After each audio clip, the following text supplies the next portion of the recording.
विषय को लेकर, क्योंकि हम लोगों ने वेद पढ़ा, कुरान पढ़ा, कुरान पढ़ा, सब कुछ पढ़ा, लेकिन हमें दर्द में जो वेदना जगी थी किसले जी के मन में, सचमुच में किसले जी के मन में जो वेदना थी, मैं कहना चाहता हूं, जब जब धरती पर अत्याचार हुआ है, जब जब धरती पर अत्याचार हुआ है, कुछ न कुछ महान पुरुष अवतार लिए हैं। सच में यही है, जिस समय रावण आए थे तो राम का अवतार हुआ था, और कंस आए थे तो कृष्ण का अवतार हुआ था, और हिंसा जब चरम पर थी तो उस समय बुद्ध का अवतार हुआ था, और बेटियां का अपहसान करके पेट में मारा जा रहा है, यह अवतार किसले जी का धरती पर हुआ है।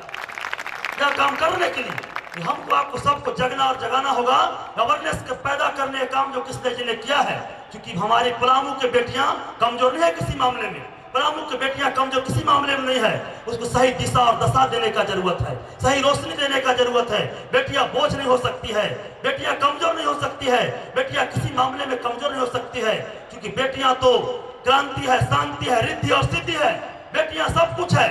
अगर बेटियां अगर सब कुछ ना होती, हम लोग चुगिया सुनते हैं, गाने के दीवाने हम लोग, किशोर साहब, दादा साहब सबका गाना सुनते हैं, लता मंगेशकर कहाँ से आएगी, ये तो बेटियां ही जन्म देती है, लता मंगेशकर को बेटियां ही जन्म देती है। हमको आपको तय करना होगा, और मैं कहना चाहता हूं तमाम बेटियों से, जागो भारत की बेटियों, पर्दा तो खोलो, होता अन्याय तुम पर, मुखला न मरो, बहनों खोलो मुंह का ताला, माफी मांगेगा भ्रूण हत्या करने वाला। हमको आपको तय करना होगा, लक्ष्य लेना होगा, टारगेट लेना होगा, क्योंकि हम सबको संकल्प लेना होगा। अगर हम लोगों ने संकल्प ले लिया, कब से गलती नहीं करेंगे। एक संस्कृत में श्लोक है, कहा गया है, अबला नसानी नबला न सही हो। अब तक जो हम लोगों ने गलती किया हम लोग भुगत रहे हैं, लेकिन अब ये गलती हम लोग नहीं कर सकते, क्योंकि आने वाले पीढ़ी एक क्रांति का रूप लिए है। किसले जी एक माध्यम है, एक माध्यम, जिस तरह से छत पर जाने के लिए एक सीढ़ी माध्यम होता है, छत पर जाने के लिए सीढ़ी माध्यम होता है, डायरेक्ट हमला कष्ट होता है, सीढ़ी के सहारे हम लोग जल्दी चढ़ जाते हैं। किसले जी ने माध्यम है, क्योंकि यह माध्यम करके इन्होंने यह साबित कर दिया अपने प्रखंड में पैदल चलकर, जो कभी कभी लगता था हम लोग पैदल चल रहे हैं, लोग कैसे मिल रहे हैं, लोगों ने विरोध भी किया, लोगों ने कहा कि राजनीति एजेंडा है।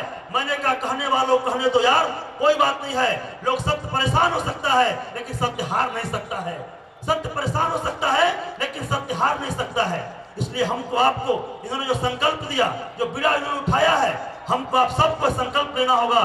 तभी यात्रा चूंकि रुकी नहीं है, यात्रा रुकी नहीं है, शरीर का दर्द तो कम हो सकता है, लेकिन मन की दर्द कैसे कम होगा, मन की वेदना कैसे कम होगी।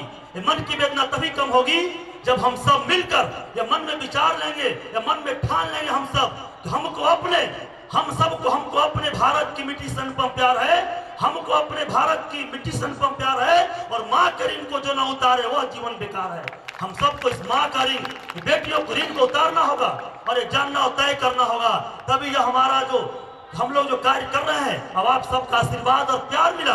क्योंकि शहर के लोगों ने इतना काम जरूर किया, पेपर में पढ़ने के बाद लोगों ने मानसिक ताकत दिया, सत्य के रास्ते पर चलो, मानसिक ताकत मिलती है। लोगों ने मानसिक ताकत दिया यहाँ बैठकर कि चलो यार, अब मैं देखता हूँ जहाँ हम निराश होते थे, हताशा होते थे, पेपर पढ़ने के बाद कितना संगठन ने ताकत दिया, बोला कि चलते रहो, रुकने वाला एक कारवां नहीं है। और सच में कारवां नहीं रुकेगी जब तक ये मन में वेदना जब तक रहेगी। बेटियां जो धरती पर कम होती चली जाएगी, दर्द बहुत होगा, हम तन्हा हो सकते हैं, लेकिन हमें आपको लेकर आगे बढ़ना है। समय कम है, मैं इतने बोलकर अपनी वाणी को विराम देता हूँ। बोलिए भारत माता की, भारत माता की, भारत माता की, वंदे वंदे वंदे, जय हिंद जय भारत। बहुत धन्यवाद अविनाश जी, जो किसले तिवारी अलखचंद्र जी के पदयात्रा के सहयात्री हैं, और 2-3 नारा जोर से लगाएंगे। देखिए क्या ये जो नारा है, इसी नारे के दम पे हम लोग इतना बड़ा यात्रा संपन्न। जोर से भारत माता की, और जोर से भारत माता की। एक नारा सारे लोग सम्यक होकर लगाएं, पलामू की तमाम सारी बेटियों के लिए। बोलो पलामू की सारी बेटियों की, जोर से पलामू की सारी बेटियों की। जब हम इस यात्रा को शुरू करने चले थे, तो हमारे सामने एक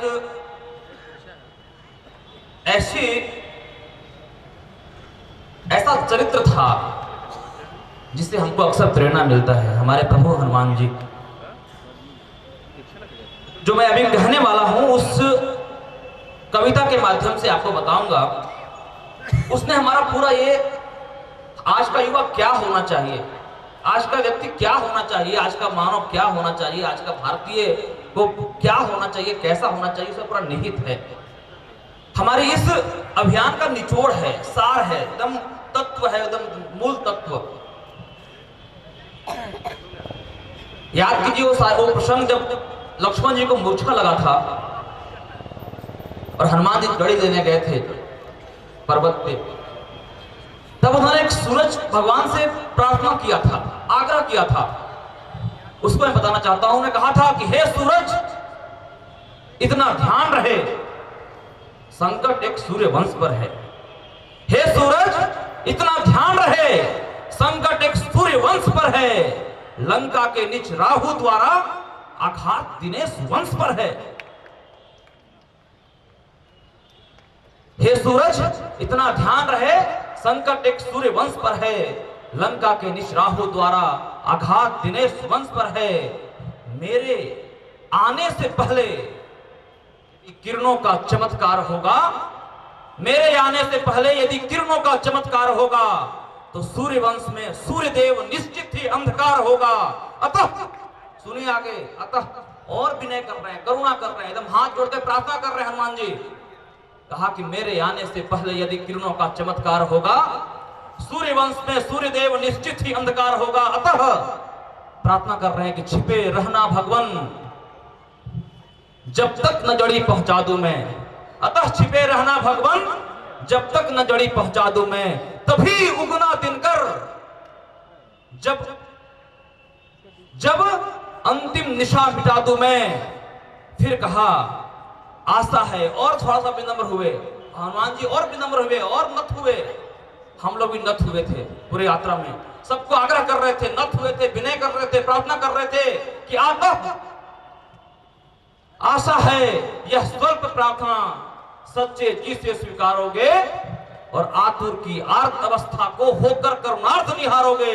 और अंतिम पंक्ति में सारे लोग, जो एक भारतीय होने का एहसास कराता है, जो एक युवा होने का एहसास कराता है, उन्होंने कहा कि अतः आशा है यह स्वल्प प्रार्थना सच्चे जी से स्वीकारोगे और आतुर की आर्त अवस्था को होकर करुणार्थ निहारोगे।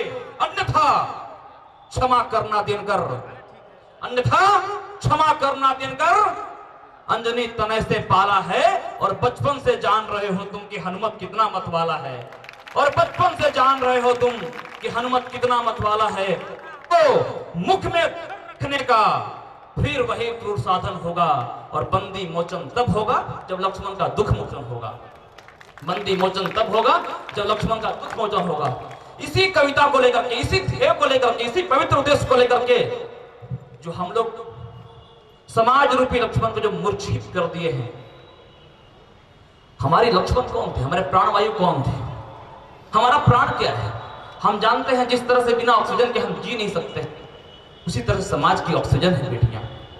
आपने बेटियों को मारने का पाप किया। यही दर्द, यही पीड़ा मुझको झकझोरा, हमारे साथ चलने वाले सारे सहयात्रियों को झकझोरा, और हमने कहा कि नहीं। हमारे परशुराम तिवारी जी जो संचालन कर रहे हैं, कह रहे थे एक बार, यदि किसी से बहुत ज्यादा दुश्मनी होता है ना, तो हम लोग उसको कानून तोड़ के उसकी मर्डर करते हैं, उसका हत्या करते हैं। बेटियों को बचाने के लिए कानून बना है। कहा गया है कि भ्रूण हत्या करेंगे तो आपको इतना साल का सजा होगी। लेकिन बेटियां इतनी दुश्मन हो गई कि हमने भ्रूण हत्या का कानून तब तोड़ दिया उनके लिए, मारने के लिए।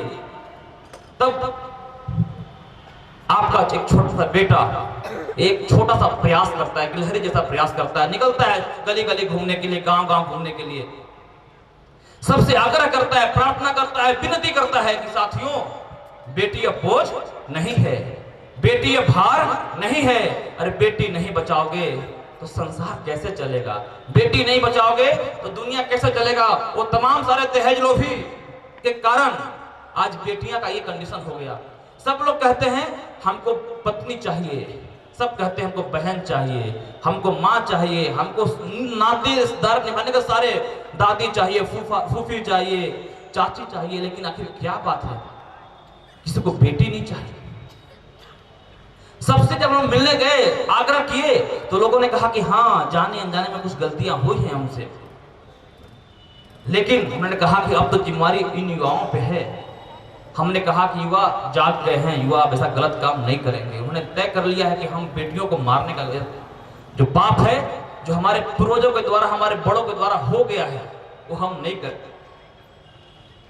बहुत लोग, कल पूर्व में थे हम लोगों ने हमको गालियां दी, अरे देखो आ गया बेटी बचाने के लिए। बहुत पॉलिटिकल पार्टी के लोग भी हमारे ऊपर आक्रमण कर रहे थे।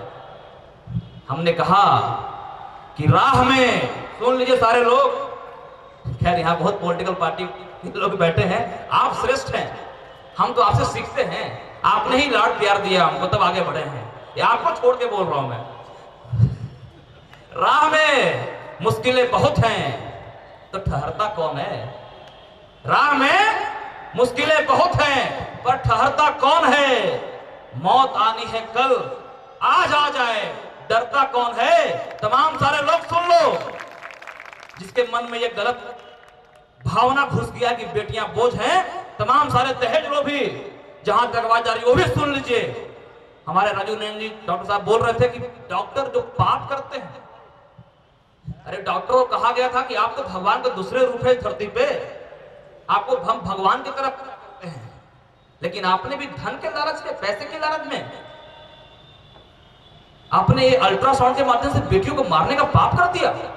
और ये जघन्य अपराध किया है सारे डॉक्टर लोग जो इस तरह की हरकतें करते हैं, वो भी सुन लीजिए।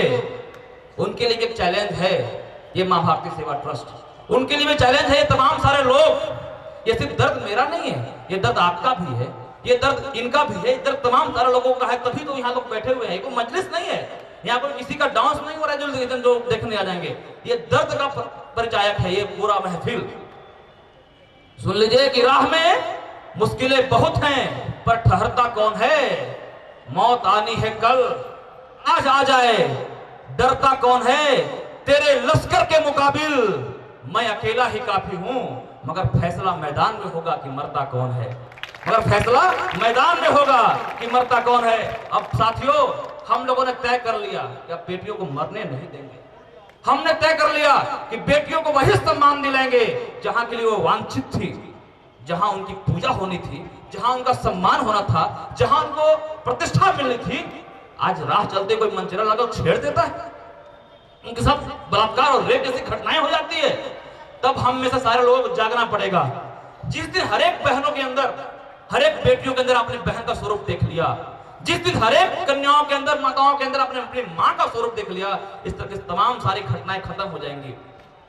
और मैं गुजारिश करना चाहता हूं, मैं जहां गया वहां गुजारिश किया कि मैं जानता हूं कि दहेज एक मूल कारण है, दहेज एक मूल कारण है इस भ्रूण हत्या का, लेकिन इसका एक समाधान भी है। ऐसा नहीं है कि बहुत बड़ा विकट कारण है, इसका समाधान है अपने बेटियों को काबिल बनाइए। हमारे अभी श्याम प्रसाद दुबे जी बोल रहे थे, श्याम नारायण दुबे जी, कि बेटियों को काबिल बनाइए। आज सारे लोग जानते हैं कि हमारे भारत में इतनी बड़ी बड़ी, इतनी महान महान बेटियां हुई हैं। सारे लोग, अभी ओलंपिक का खेल हुआ, 2 लड़कियों ने हमारे देश का नाम पूरी दुनिया में रोशन किया। क्या साक्षी मलिक और पीवी संधू के गार्जियन से किसी की हिम्मत है कहने वाला कि तुम्हारी बेटी से सभी शादी करूंगा जब मैं 5 करोड़ रुपया एक गाड़ी लूंगा? किसी की हिम्मत नहीं है। आप तो अभी हमारे यहाँ पे चंद्री पाल है, उनके कोई परिवार से कह सकता है कि आपकी बेटी से तभी शादी करूंगा जब मैं 5 करोड़ रुपया कैश लूंगा, एक गाड़ी लूंगा? नहीं, कोई नहीं कर सकता। कोई दहेज लोग भी उनके पास जाके नहीं कर सकता। लोग तरस रहे हैं कि हमसे शादी कर ले, हमसे कर ले, हमसे कर ले। इसलिए जिस दिन हम सारे गार्जियन लोग, जिस दिन हमारे साथी लोग, हमारी सारी माताएं बहनें जाग जाएंगी और कहेंगी कि मैं बेटियों को भी वही सम्मान अधिकार दूंगा जो मैं बेटों को देता हूं, वही तमाम सुविधाएं दूंगा जो मैं बेटों को देता हूं, वही बेटियों को मैं उनके लिए तमाम सारी ऊंचाइयों के दरवाजे खोल दूंगा जो बेटे के लिए खोलता हूं, तो ये दहेज नानो दानो अपने आप करके समाज से खत्म हो जाएगा। कोई बेटी हमारी कल को मास्टर बन जाएगी, कोई प्रोफेसर